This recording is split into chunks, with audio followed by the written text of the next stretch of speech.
Welcome to the channel mystic tarot. ये weekly readings हैं।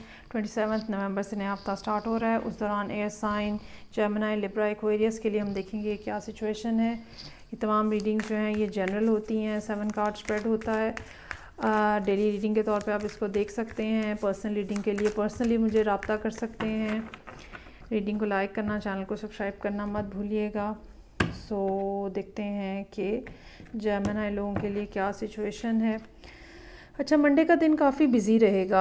चीज़ों की कंप्लीशन हो सकती है जो कि ड्यू है, या बहुत ज़्यादा काम का लोड जो है वो हो सकता है। ये भी हो सकता है कि आप अपने आप को इमोशनली बहुत ज़्यादा ड्रेन्ड फील कर रहे हैं। शायद संडे का दिन आपका पिछला जो दिन है वो बहुत ज़्यादा बिज़ी रहे। तो ओवरऑल मंडे का दिन काफ़ी हेक्टिक नज़र आ रहा है, लेकिन बहरहाल you are trying your best कि आप जो है वो काम को कंप्लीट कर लें। पेज ऑफ पेंटिकल्स का कार्ड है। ट्यूसडे वाले दिन के लिए नई अपॉर्चुनिटी बनती हुई कुछ नज़र आ रही है जो कि टेंजिबल है। मतलब ऐसे नहीं है कि बस एक आइडिया है। It's not like that. Something which can be tangible, जिससे आमदनी हो सकती है, जिससे फ़ायदा हो सकता है, जिससे आपकी रिप्यूट, आपकी स्टेबिलिटी में इजाफा हो सकता है। ये भी पॉसिबिलिटी हो सकती है कि आपके बच्चों के हवाले से ये कोई बात हो, कोई ख़बर हो जो कि बहुत ही ज़्यादा ऐसी हो जिसको सेलिब्रेट किए जाना चाहिए। नाइट ऑफ सोर्ड्स है। कोई पर्सन है जो कि आपसे एज में यंग हो सकता है, but it's the person is coming very fast towards you. ये हो सकता है आपको आगे कोई बात कहें, आइडिया दें, कोई काम हो, लेकिन इनके पास ना इंफॉर्मेशन की कमी है, और या ये कह लें कि इन्होंने बड़ी कोई डिटेल्ड रिसर्च नहीं की हुई। ये जेमिनी का अपना कार्ड भी है। तो अगर आपको बड़ी अर्ज फील हो कि जल्दी जल्दी से ये काम हो जाए, तो मान लें कि आपके पास इंफॉर्मेशन की कमी है। तो आपको क्रॉस चेक ज़रूर करना है। इसी तरह अगर ये कोई और शख्स है जो कि वेडनेसडे वाले दिन आपकी तरफ आ रहा है, तो आपको उनकी इंफॉर्मेशन को क्रॉस चेक ज़रूर करना है। पेज ऑफ कप्स के साथ कोई नई लव ऑफ़र हो सकती है। ये भी हो सकता है कि कोई शख्स आपसे सॉरी बोल रहा है, कोई बहुत ज़्यादा क्यूट बनने की कोशिश कर रहा है। ठीक है, इस तरह का कुछ सूरत हाल है। सो नाइट ऑफ वॉन्ड्स है। यहाँ पे देयर इज़ अनदर पर्सन जो कि आपकी तरफ आ रहा है।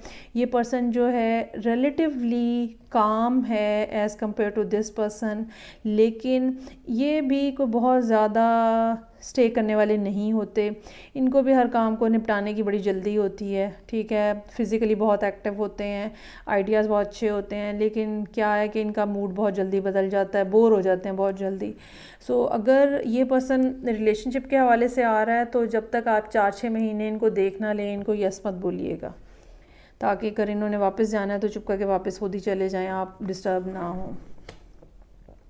ओके जी, there is another personality, king of pentacles. अच्छा, यहाँ पे अभी आप देखें इस टाइम पे सवाए 10 ऑफ वॉन्ड्स के बाकी सब पर्सनैलिटी के कार्ड्स हैं। चांसेस आर देयर कि जेमिनी जो हैं वो किसी इसी तरह की सिचुएशन में जहाँ बहुत सारे लोगों के साथ उनकी डीलिंग्स चल रही हैं, और ये लोग जो हैं डिफरेंट एज ग्रुप के हो सकते हैं, वेरी यंग, मिडिल एज, ठीक है, और या सीनियर एज में लोग जो होते हैं अराउंड 50, वो भी हो सकते हैं। ये कोई पर्सन ऐसा हो सकता है जो वेल इस्टेब्लिश्ड है, very stable, very grounded, family person हो सकता है कोई, जिनके साथ आपकी यहाँ पे डीलिंग्स हो रही हैं। और फिर 4 ऑफ वॉन्ड्स है। इन सब के साथ आपके ताल्लुकात जो हैं वो बेहतर हो रहे हैं। ये वीक आप समझ लें कि ऐसा होगा जहाँ पे सवाए मंडे वाले दिन के बाकी सारा वीक शायद आप जो है लोगों के साथ रिलेशनशिप ही बनाते रहेंगे।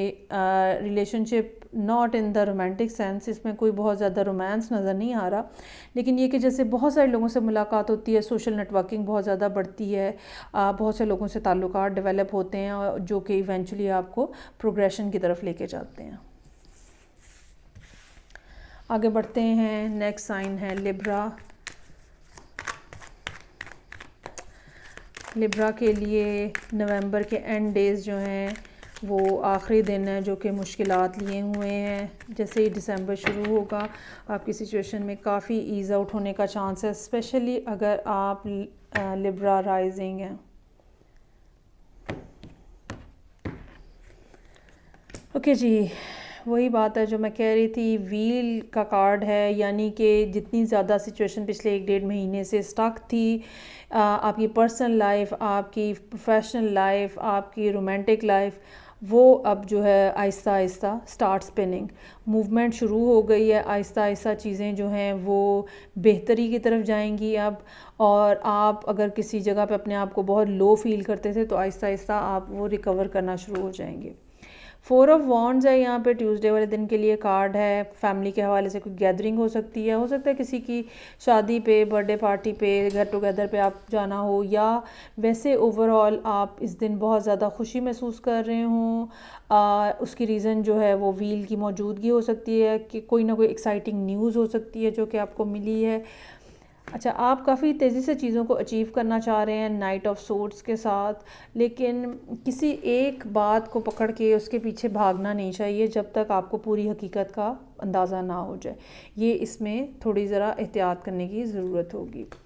8 ऑफ पेंटिकल्स है, काफ़ी ज़्यादा बिजी दिन रहेगा थर्सडे का। बहुत सारे प्रोजेक्ट कंप्लीट करने हैं या बहुत सारी चीज़ों को स्टार्ट किया, कुछ को स्टार्ट किया हुआ है, कुछ को कंप्लीट करना है। सो एक काफ़ी ज़्यादा टेबल के ऊपर आपके काम इकट्ठा हुआ होगा, शायद सारा दिन बैठ के आप ये काम ही कंप्लीट करते रहेंगे। सो 6 ऑफ पेंटिकल्स है, कहीं ना कहीं से आपको अपॉर्चुनिटी मिल रही है। ये कहीं ना कहीं जो है ये बेसिकली यूनिवर्स है। अब यूनिवर्स जो है वो आपके लिए या तो रिलेशनशिप को इम्प्रूव करने के लिए अपॉर्चुनिटी बना रही है, या फाइनेंशियल स्टेबिलिटी या वैसे स्टेबिलिटी के लिए कुछ ना कुछ आपको दिया जा रहा है, कुछ ना कुछ आपको यूनिवर्स की तरफ से दिया जा रहा है।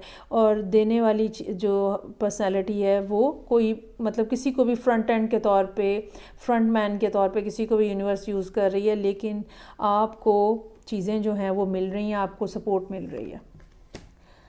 इसके बावजूद सैटरडे वाले दिन आप कुछ बोर बैठे हुए हैं। शायद उसकी वजह ये है कि किसी एक जगह पे, लाइफ के किसी एक एस्पेक्ट पे तो बहुत स्टेबिलिटी है, लेकिन कुछ और चीज़ें जो हैं जो आप चाहते हैं ज़िंदगी में वो नहीं हो रही हैं। किसी और तरह की ग्रोथ है जो कि रुकी हुई है, और वो जो रुका हुआ पन है ना वो आपको थोड़ा नॉट सो हैप्पी बना रहा है। अच्छा जी, संडे वाले दिन 7 ऑफ वॉन्ड्स के साथ आप अननेसेसरी थॉट्स को, अननेसेसरी बातों को, जैसे यहाँ पे थोड़ी डिसअपॉइंटिंग है तो एक अपने आप को ग्रेटिट्यूड के अंदर लाने की कोशिश कर रहे हैं, और जो खामखा की बातें जहन में फिरती रहती हैं, ये नहीं हुआ, ये नहीं हुआ, ये नहीं हुआ, उसको रोकने की कोशिश कर रहे हैं। ये भी हो सकता है कि कोई आपसे कम्युनिकेट करना चाह रहा है और आप उसको रोकने की कोशिश कर रहे हैं। ठीक है, there might be someone who is trying to approach you, लेकिन आप उनको टोटली रिजेक्ट करते हैं एटलीस्ट संडे वाले दिन। बाद में क्या होगा वो तो बाद में देखेंगे। चलें जी, लास्ट में देखते हैं Aquarius, third air sign. 7 card spread है, हफ्ते के हर दिन के लिए एक कार्ड। रीडिंग को लाइक करना, चैनल को सब्सक्राइब करना मत भूलिएगा। अच्छा जी, ओहो, 5 ऑफ कप्स के साथ, वेरी सैड, वेरी बैड। अच्छा, इसमें ये मैं आपको बता दूं, अगर किसी जगह पे आपको लगा है कि किसी सिचुएशन में कि आप टोटल लॉस के ऊपर हैं आप, तो ऐसा नहीं है। बज़ाहिर आपको लग रहा है कि आपका बिल्कुल सब कुछ ख़त्म हो गया, लुटिया डूब गई, ऐसा नहीं है। Things are still there, people are still interested in you. अगर ये कोई रिलेशनशिप भी है तो डिसअपॉइंटेड रहने की या होने की ज़रूरत नहीं है। Still there are fairly bright chances कि आपका रिलेशनशिप दोबारा इस्टेब्लिश हो जाएगा। दूसरी बात ये भी कही जा रही है इस कार्ड में कि ज़िंदगी में अप्स एंड डाउन्स आते हैं। अगर हम अप्स की तरफ देखेंगे तो हमारी जो ग्रोथ है वो भी अपवर्ड होगी। अगर हम डाउन्स के ऊपर फोकस करते रहेंगे तो हमारी ग्रोथ भी डाउनवर्ड होगी। Okay, so 5 of pentacles, someone has left you alone in the darkness, in the coldness. क्यों? क्योंकि कुछ ना कुछ आपका भी फॉल्ट होगा। ठीक है, that's why you are sad most probably. लेकिन बहरहाल कोई ना कोई छोड़ के चला गया था या चला गया है। नाउ यू आर थिंकिंग कि आप उनको फॉलो बैक करें और उनको मनाएं, उनको कहें कि आ जाएं, प्लीज़ वापस आ जाएं मेरे पास। और फिर जजमेंट का कार्ड है यहाँ पे मेरे पास। नाइट ऑफ पेंटिकल्स वेंसडे के लिए है। अब वो जो कोई छोड़ के चला गया है, ठीक है, आप उनसे रब्ता करने की के बारे में सोच रहे हैं। इट्स नॉट दैट कि you are doing that, you are thinking to do that. अभी तक आपका कोई स्टेप नहीं है, शायद अभी तक पूरे तरीके से आपके सामने प्लान ऑफ एक्शन क्लियर नहीं है, शायद आपको इस बात का डर है कि दूसरा शख्स जो है वो कैसे रिएक्ट करेगा, तो you are still thinking about the thing कि कैसे रब्ता किया जाए, कैसे वो चीज़ जो आप उनको देना चाहते हैं, वो ऑफ़र जो आप उनको देना चाहते हैं वो कैसे दी जाए, ठीक है। लेकिन वेडनेसडे तक बहरहाल आप जो है वो सिर्फ देख ही रहे हैं। थर्सडे का कार्ड जो है जजमेंट का है। आपको इस बात की रियलाइजेशन हो रही है कि ये काम आपको करना पड़ेगा। यूनिवर्स ने आपको कुछ ना कुछ ऐसे हिंट्स दे दिए हैं, सिंक्रोनिसिटीज़ हो सकती हैं, इंडिकेशंस हो सकती हैं, ड्रीम हो सकते हैं कि जहाँ से आपको अंदाज़ा हो गया है कि ये काम करना ही है, इस पर्सन को लेकर आना ही है, उनको दोबारा से अपने साथ सेटल करना ज़रूरी है। सो पेज ऑफ वॉन्ड्स है यहाँ पे, नए सिरे से आप उनसे रब्ता कर रहे हैं, मैसेज कर रहे हैं। फ्राइडे का दिन है। मैजिशियन का कार्ड मैनिफेस्टेशन का भी है, नेगोशिएशन का भी है, अपनी बात को क्लियरली दूसरे तक पहुंचाने का भी है, थोड़ी सी चक्करबाजी भी है इसके अंदर, जो कि आप इस पर्सन के साथ हो सकता है कि करने की कोशिश कर रहे हो। बेसिकली क्या होता है कि हमने कुछ ना कुछ ब्लंडर किए होते हैं और हम उन ब्लंडर्स के ऊपर कोई ना कोई लॉजिक बनाने की कोशिश कर रहे होते हैं। मैंने ये सोचा था, मुझे ऐसे लगा था, दैट सॉर्ट ऑफ बहानेबाजी होती है। ये भी हो सकता है कि वो पर्सन जो है वो बहुत ज़्यादा आपकी बात सुन के बहुत कोई ज़्यादा रिस्पॉन्स ना दे और वो अपने काम में बिज़ी रहें, या फॉर द टाइम बीइंग वो आपकी बात सुने, लेकिन बेसिकली आपकी बात तो सुन लें लेकिन कुछ ना कुछ ऐसा ना हो कुछ भी जो कि नेक्स्ट स्टेप के ऊपर जाने वाली बात हो और वो दोबारा अपने आप को काम में बिज़ी कर लें। ऑन द अदर हैंड ये भी हो सकता है कि जब ये सब कम्युनिकेशन हो तो वो कुछ आपसे डिमांड करें कि ये कुछ करके दिखाएं, ऐसा कुछ हो तो फिर हम बात सुनेंगे आपकी, और आप उसके हवाले से कुछ ना कुछ चीज़ें जो हैं वो कर रहे हैं, अपने ऊपर कोई ना कोई काम कर रहे हैं अपने इम्प्रूवमेंट के लिए या अपने फाइनेंस के लिए, या फिर संडे का दिन वैसे ही बहुत ज़्यादा बिजी रहने का चांस हो सकता है। सो ये थी रीडिंग जो कि एयर साइंस के लिए थी। फीडबैक का मुझे इंतज़ार रहेगा। मैं आपसे नेक्स्ट रीडिंग से फिर मिलूँगी। अपना ख्याल रखिएगा। खुदा हाफिज़।